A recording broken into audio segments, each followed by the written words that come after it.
প্রিয় বন্ধুরা, এ কি বলতে যাচ্ছে আরজু অপর্ণাকে? চিরদিনই তুমি যে আমার এই সিরিয়ালটির যেকোনো একটা পর্ব নিয়ে আপনাদের সামনে হাজির হলাম। ভিডিওটি শুরু করার আগে আপনাদের কাছে অনেক অনেক রিকোয়েস্ট, ভিডিওতে লাইক দিয়ে চ্যানেলটি সাবস্ক্রাইব করে রাখবেন। সবাই ভিডিও দেখে শুধু চলে যায়, কেউ লাইক কমেন্ট সাবস্ক্রাইব করে না। আপনারা যদি লাইক সাবস্ক্রাইব করে উৎসাহ না দেন তাহলে তো আপনাদের জন্য ভিডিও বানাতে পারবো না।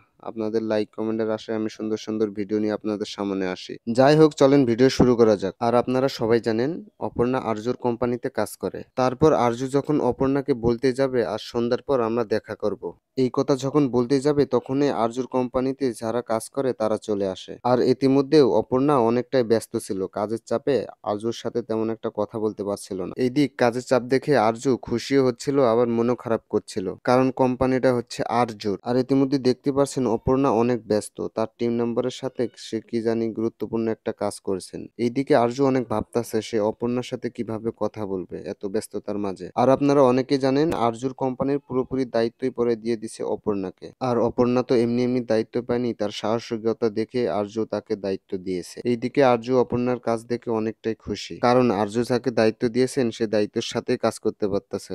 যাই হোক, এত ব্যস্ত থাকার মাঝেও আরজু অপর্ণাকে কি জানি বলতে চাচ্ছে। তখনই আরজু বলল অপর্ণাকে, অপর্ণা আমার কিছু বলার আছে তোমাকে। কিন্তু তখনই অপর্ণা আরজুকে বলল, ছাড়, আমার অনেক কাজ আছে। তখনই আরজু বলল, আরে আমার ছোট্ট একটা কথা আছে, আমি বলেই চলে যাব, সময় নষ্ট করব না। আরজু অপর্ণাকে বলল, যখন আমি পার্টি দিয়েছিলাম তখন তুমি রিটার্ন বলে আমাকে পুরো আমেরিকা ঘুরিয়েছো। আরজু বলল, এখন আমার পালা, আমি তোমাকে ইনভাইট করলাম, দুইজনে মিলে একসাথে ডিনার করব। কিন্তু অপর্ণা বলল, স্যার আমার তো অনেক কাজ, আমি তো অনেক ব্যস্ত।